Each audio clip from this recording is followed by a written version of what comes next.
How is everybody today? Hello, everybody. For those who are just showing up, Marguerite Crespillo, and welcome to Tuesday Tune-Ups.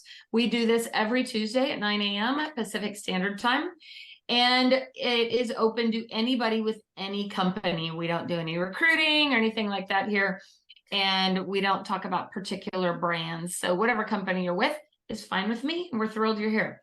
So today we're going to talk about, I did this training with my team last week in our sales meeting, and I just really thought it was pretty valuable, is how do you really become the market expert in your area with statistics, even if you're brand new and you don't know what you're talking about, right? How do you do that?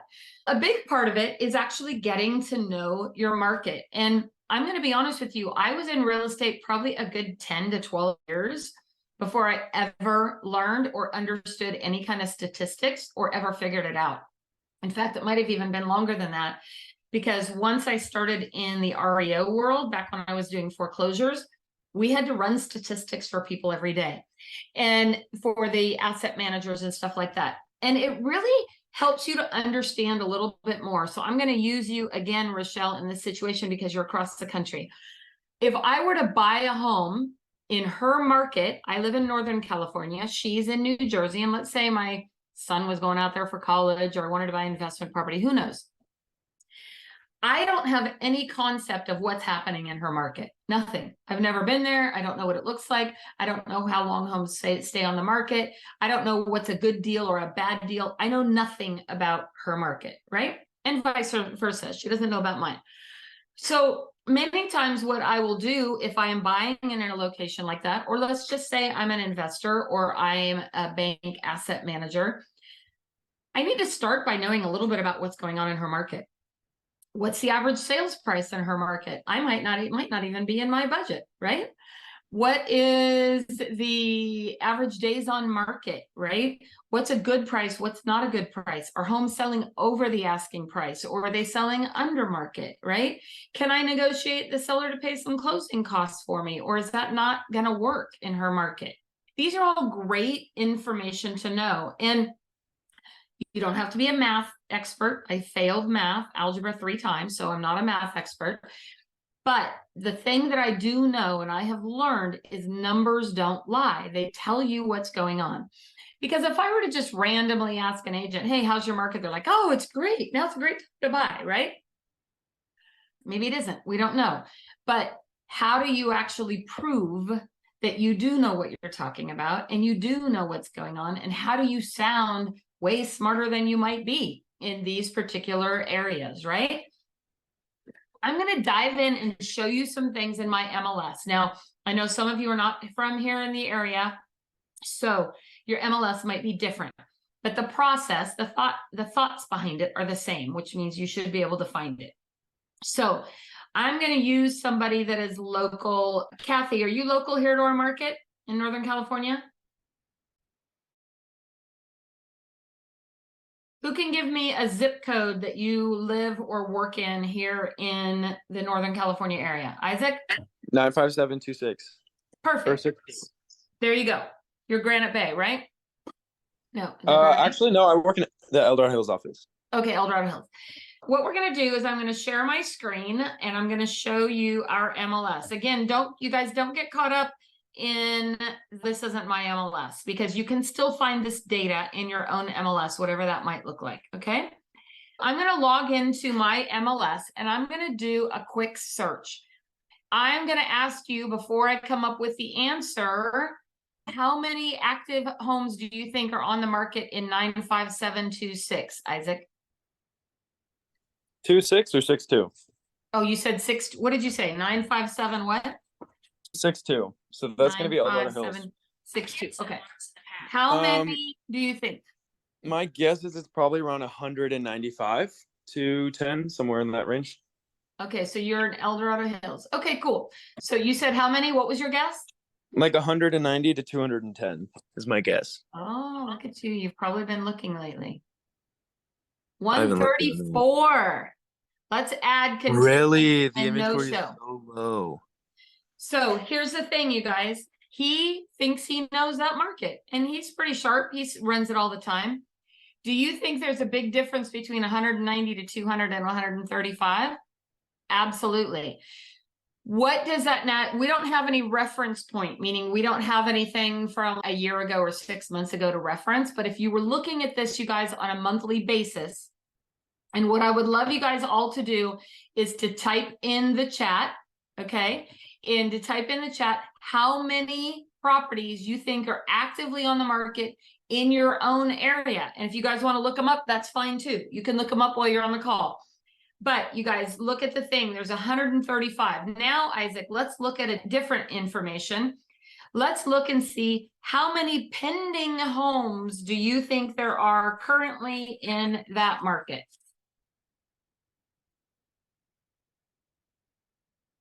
What do you think, Isaac? Sorry, can you repeat that? How many pending sales do you think are in your market? Ooh, that's tough. Pending.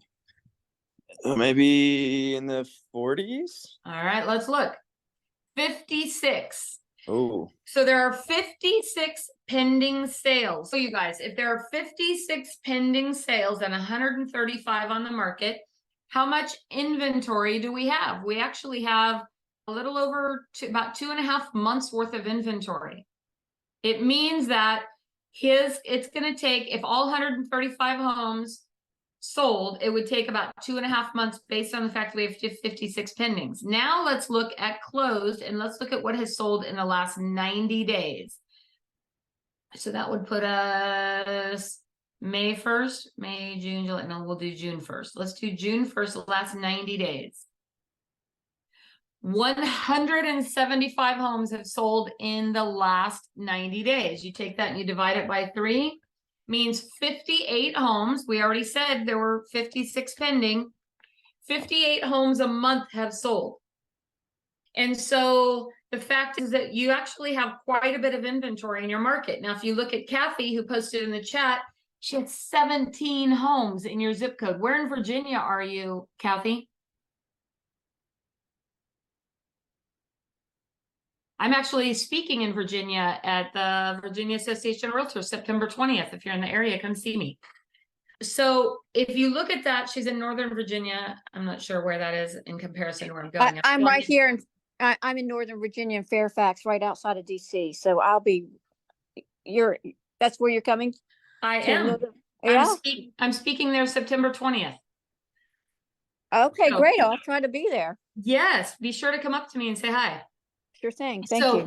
But look at that, you guys. Comparatively, if we're comparing Isaac's zip code in El Dorado Hills to Kathy's zip code in Northern Virginia, does she have a much tighter market? Yes, she's got 17 homes on the market. What's the population of the town that you're in your zip code? Do you know? Oh, there's probably hundreds of thousands. There's my zip code, though. It's probably 200,000. So that's still insane that there's only 17 active homes on the market. That's insane. So the fact is, you guys, can you see how I don't know anything about where she's at in Virginia, but you can now start to see what's going on. Can you also look up your pendings and your solds in the last 90 days, Kathy, if you're in front of your MLS, or did you just happen to know that off the top of your head? Sure, I'll run it. But you guys, can you see how that can impact things? So I'm going to actually go and I'm going to do my zip code in Roseville. So let's try where my office is in Roseville, 95678. Okay. So first we'll look at closed, since we already had that. There are 100 homes that have closed in the last 90 days. Let's see how many there are pending. 20 pending. That's crazy. And let's see how many are active. 33. So let me ask you this. Is my market in Roseville a bit tighter than your market in El Dorado Hills, Isaac? Yeah, that is insane because the population is 3 times the amount in Roseville. So that's the thing, you guys. Can you see how all of you, none of you know these particular markets? Some of you are brand new or newer. Can you see how quickly all of a sudden you feel smart? Right? You're like, wow. So for example, Kathy, you have 17 active, 25 pending. So how many have sold in the last 90 days? So when you start to really look at this, you guys, it starts to really give you some incredible insight. 35 here active in central New Jersey. So now that is shocking to me as well, Rochelle. I would have definitely thought there would be more homes available for sale. So you guys, the media is saying all kinds of crazy stuff, right? But we know, our boots on the ground, that there's no inventory. Why is there no inventory? A big part of it is because the majority of people have interest rates below 4%. Why would they sell their home? They can't sell their home and buy anything with the same rate. And so it's pretty insane. I was reading some national statistics that say we have the lowest inventory we've ever had in history. Ever. The lowest inventory we've ever had in history. So these buyers who are saying, oh, I'm going to wait for the market to crash. Oh, I'm waiting for rates to come down. How many of you guys think the market is going to crash? I don't see it. And I've been 30 years in the real estate, right? And Kathy, you said 129 closed in the last 90 days. So 129 divided by 3. So 43 homes have sold on average a month. And you have 17 on the market. The truth is you don't have any inventory at all. Yeah, Rochelle, I feel bad for buyers. Prices are going to go up and they're going to be priced out of the area. I'm 100% on the same page with you. In fact, I have kids that are 27, 28, and in their 30s. And the truth is, how can they ever buy? They can't afford to buy a home. I don't see it happening anytime soon. Thankfully, I live on 5 acres out in the country, so my boys are going to be living here. But the reality is that that's why you're starting to see, at least in my market, and maybe you guys are seeing this, Rochelle and Kathy as well, they're changing rules and regulations to where you can now put an ADU or a second structure on your property for someone to live in, because that's what it's coming to. It's literally coming down to your kids are not going to be able to buy a home. And so those are things to really think about. Isaac, you put inventory in El Dorado Hills tripled from April to August. You mean of 2023 or from 2022? No, that was just last year. This got me inspired to go look at like the recent. Do you do Altos research? Do you know what that is? Altos research? I do. I didn't today, but that's a great. And another thing you guys have, and again, I don't know about your other MLSs in some other areas, but we have what are called trends reports. And if you can't get it from there, you can get it in Altos Research or some of the others. You probably have something very similar in your MLS. But if I were to go in and look in my metro list, select a community location, let's say I want all of this is actually showing everything that is in our MLS. But let's say I wanted to go look in a particular city, and I'm just going to put Roseville, because Roseville actually has 3 different zip codes. So I'm going to go ahead and put Roseville in there. And I'm going to look from last year to this year, May 22nd, May 22 to July 23. And I'm going to show the chart. And look at what happened here. You're exactly right. Last year in July of 2022, look at the inventory in Roseville versus today. The inventory has just dropped dramatically. And I don't see it getting any better.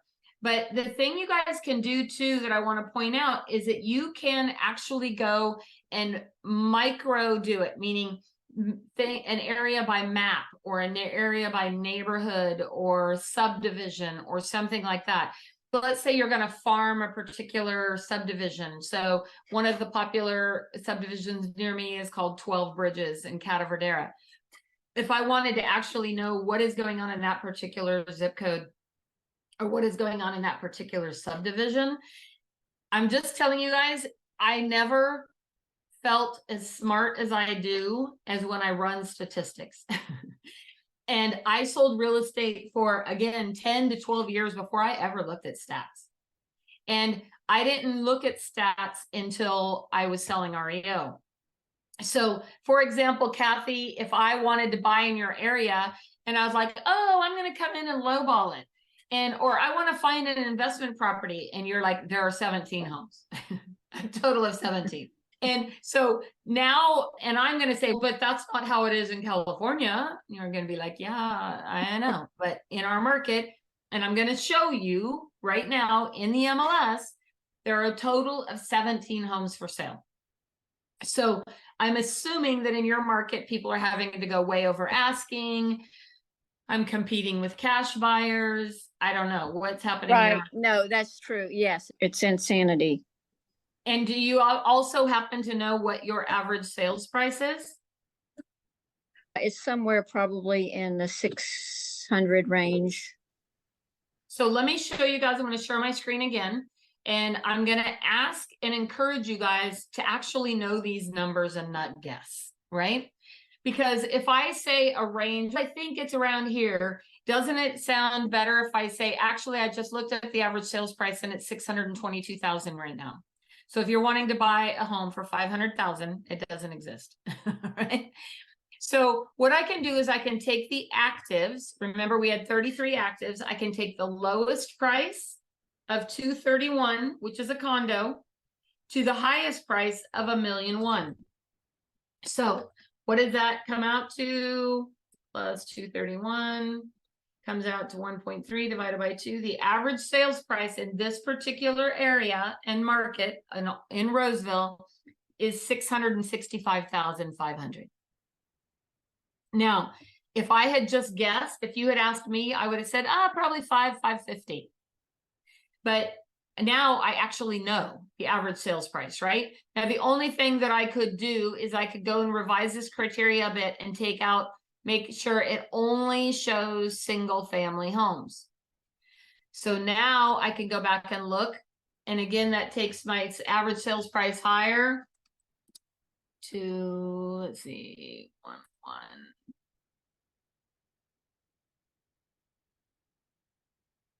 By 2 means our actual, if I take out the condos, it brings our average sales price up to $749,995. Now let's do another statistic real quick, because this is really helpful, you guys. Let's go back and let's see what is the average sales price of homes that have sold since June 1. There were 87 homes sold. We have a low of 349. Oops, sorry, 350. To a high of 1.275. 127. Let's see, 350 plus 1.275 divided by 2, which means if I go by the sales price versus the active price, my average sales price is 812,500. Crazy, right? So when you start to look at this stuff, doesn't it help you understand way more about your market than what you currently knew? Don't you now, Kathy, having looked at that, feel like more about your market than you did before the class today? Sure. And so my point in teaching my team this the other day is that most of the agents on my team are newer, and they were feeling like they didn't really have enough knowledge or information to sound like they knew what they were talking about. But even as a brand new agent, can you feel smarter by knowing these kind of statistics? It's good stuff. And so if you take a few minutes and go through and really look at this, it doesn't take long. You guys have time. You can see what the average sales price is. Now, I can also run a report. I'm sure you guys can do this in your market. Hold on, let me do this again. I'm going to do a quick CMA, and I'm going to go here and I'm going to pull all these sold, and I'm going to go down here and look at these bottom numbers. So if I look at this, the average square footage is about 1,800 square feet. Average price per square foot, $342. The average sales price is 101% of the list price.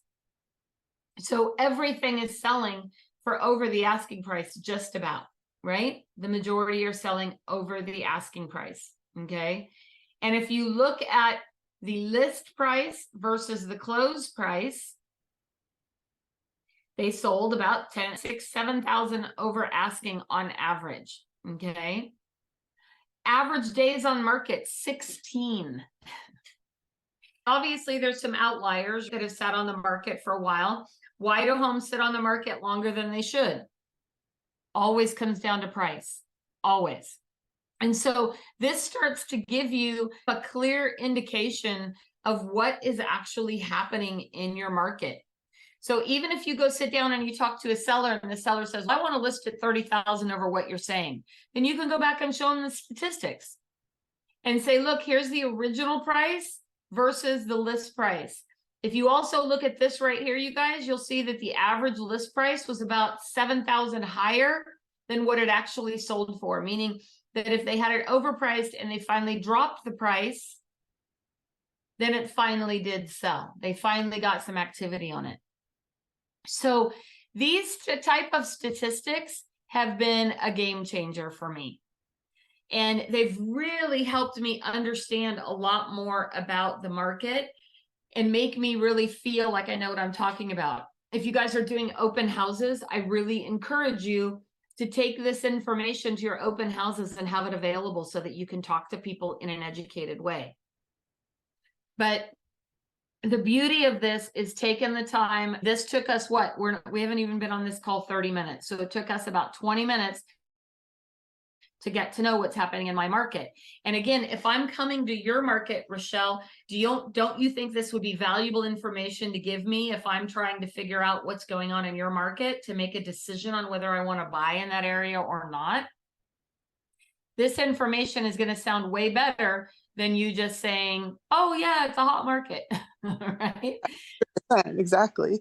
And by you just telling me, hey, you have 35 homes available, is going to make me say, oh, wow, maybe I better rethink my strategy. Maybe I better rethink. Do you know what your average sales price is there too in Central Jersey, Rochelle? Yeah, so we're in the mid fives. It's climbing. It keeps going up as well, our average price. Excuse me. But so the mid fives in this area. And I don't even know what to say anymore to buyers because you're right. There's such thing as a lowball offer. Even the houses that aren't in really good shape are selling in a weekend. So it's still crazy. I don't know when it's going to let up. Yeah. So I'm going to show you guys one more thing here. I'm going to show you how to actually look. Okay. So we've determined right now that the average sales price is $596,878. So I'm going to write that down. So why do I want to know this? Because we're going to actually go back and we're going to look at what happened a year ago. So last year this year, 2023, we're going to change this to 2022 and we're going to put today's date and we're going to change it to 2022. So now we're going to look and see what sold a year ago. Last year, 118 homes sold in the same time frame. Okay. Now we can go here and we can look at this CMA and we can go down here and look at that. Last year, the sales price we're only not even $500 off from what we were last year. But look at this. What was the original price last year? Dramatically higher. People were listing higher. And so you can actually see that 1 year ago, on average, the average sales price was $597,387.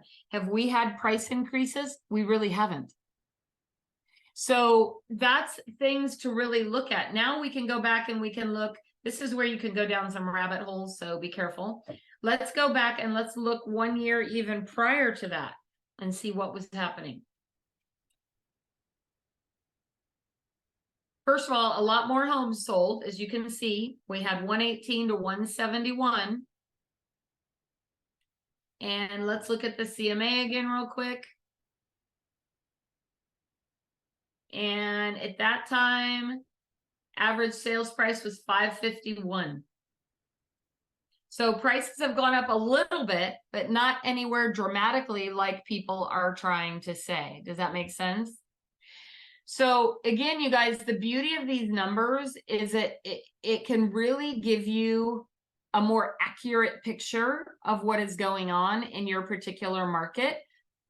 And even you can micro search this down into a subdivision or a particular zip code or a particular neighborhood or things like that, because I'm sure in your guys' market, it's similar. You can literally be on one side of the tracks and prices are different than they are on the other side of the tracks. And so knowing that, but a lot of times what happens is it might all be in the same zip code. So the lower price on the one side of the tracks is actually reducing the average sales price on the other side of the tracks. So it's great information to be able to have and have as a resource. And again, I suck at math, so math is not my expertise, but statistics and knowing your numbers have been a huge game changer for me. And knowing those statistics helps me sound way more educated than maybe I am. And you guys, I barely graduated high school. So, you know, I wasn't that smart. But the truth is that knowing these kinds of numbers really empower me to feel like I know more about what's actually going on. Because I'd venture to say that 99% of the agents never even look at these numbers. They don't even have a clue. We're guessing. And we're all guilty of it, right? When I said, what's the average sales price? We all throw a random number out there. How accurate it is, we don't know, right? But if we have a range, especially if you've been in real estate for a while, but knowing what those numbers are really is much more empowering than not knowing what they are. Does that help you guys a bit today?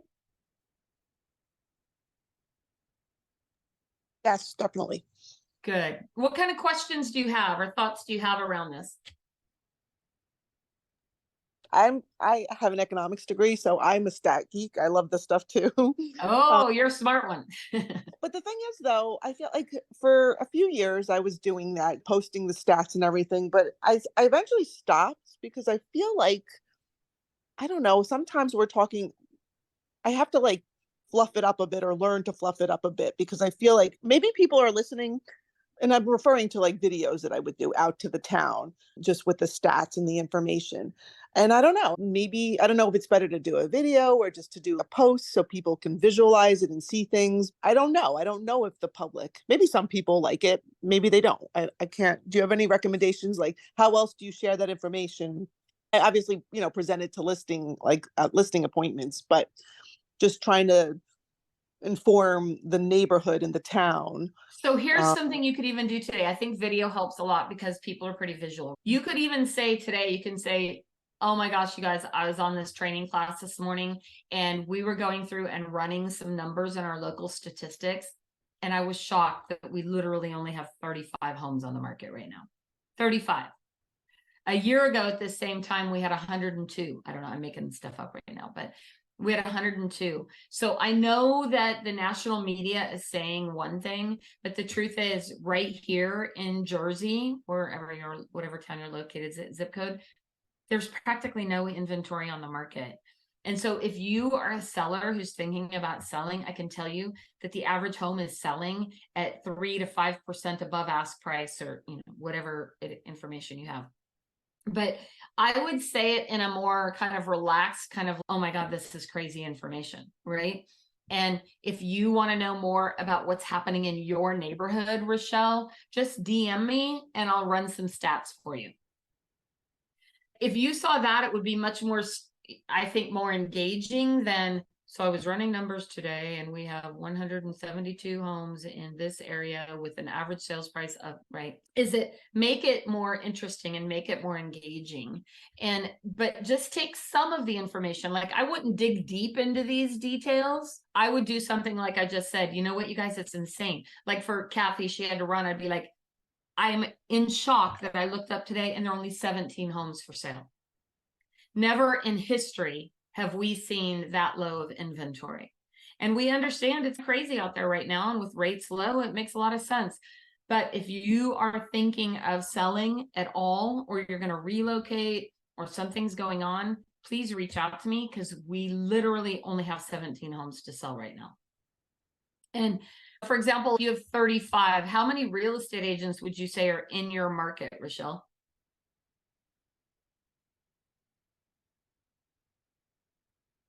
Oh, there you are. Sorry, I think I lost you. Oh my God, lots. Right. But I don't see them. Yeah, I don't see them spewing off stats or doing any. I just see a lot of, oh, I just sold this, or I just listed this, or they're making it all sound like wine and roses, which is 100%. fine. I understand. We don't want to make it negative, But did that sound negative to you when I said, hey, there's only 35 homes on the market? If you're thinking of selling at all, it's insanity out there right now. And it would be a great time for you to get your home sold. Yeah, If I you're think it's thinking of better buying, it's approach, going to be right? tough. I think it's good to come to them with that approach as if you're talking to them as opposed to talking at them. If that makes For sense. sure. Yeah. Look at it as a conversation. Hey, pretend I'm actually talking to you.